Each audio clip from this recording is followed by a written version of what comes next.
During Rama's time, it was that time trying to establish a civilization. Sending his pregnant wife to the forest is a cruel thing. He lived with that pain every moment of his life.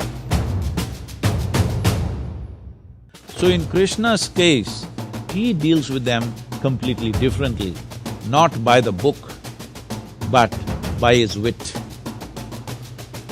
In the war, he was very cunning. So he is dealing with him in a different way.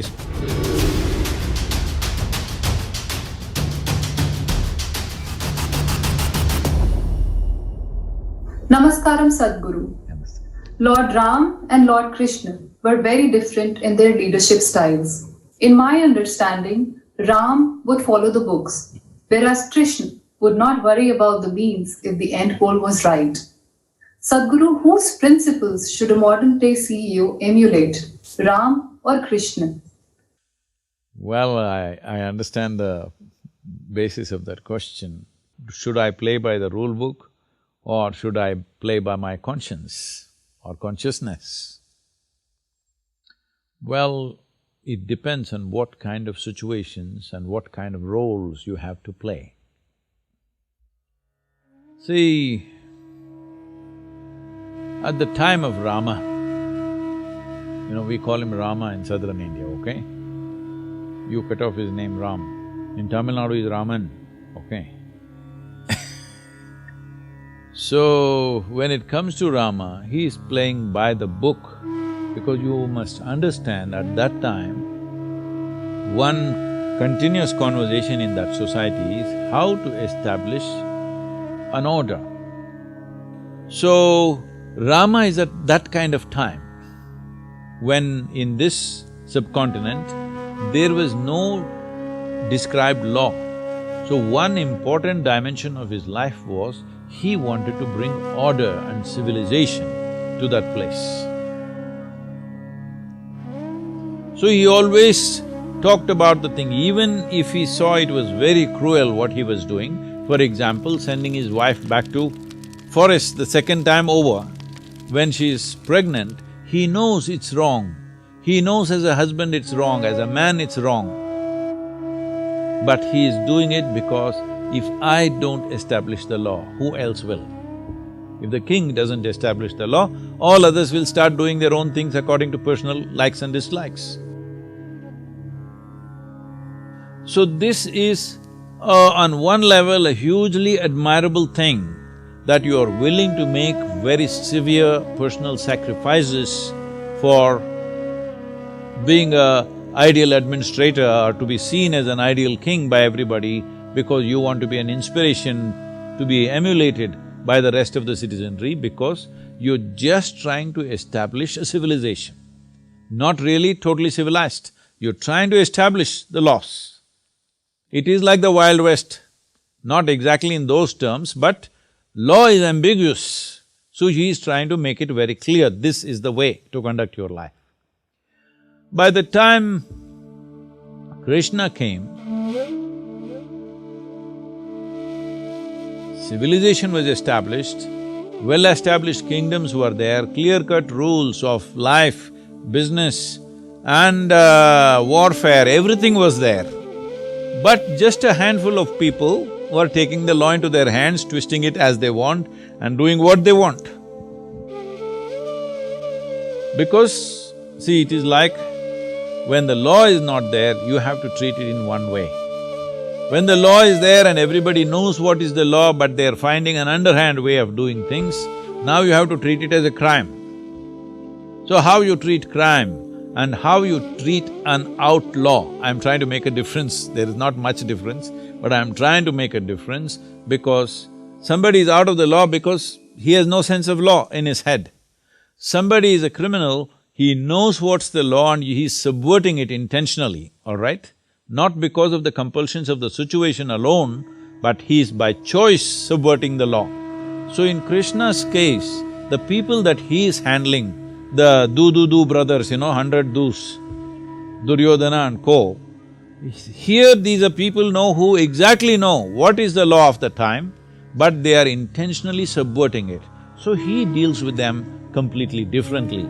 not by the book, but by his wit, by his, cunning also. Many times in the war, he was very cunning because he knows these people, if you go by the law and let them win, they are not going to give a just rule to anybody. They will do anyway what they want to do, all right? They'll anyway do what they want to do. They will not go in a just manner for the people. So he is dealing with him in a different way. So these are two different contexts. These are two different times. So what we need to see is, for their time, they are acting in a relevant way, both of them.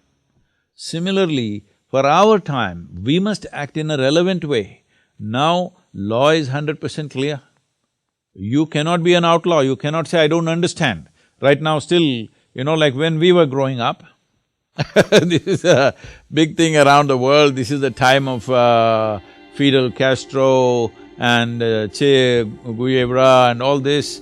We are all thinking revolution, revolution. In India, all this Charu Majumdar, Kanu Sanyal and all these people, Somalu in the south, we are all super inspired by them and we want to go into armed conflicts.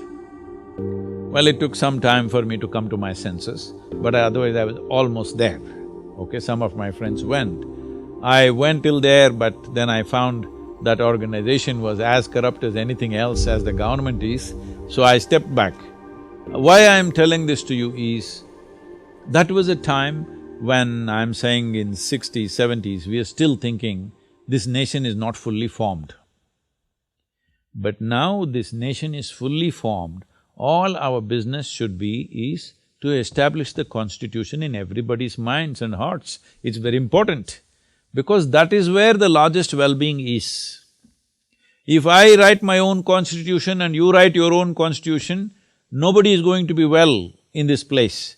If we want to address the largest well-being of this nation, largest number of people in this nation, then we must go by a single law, single rule book. It's very important.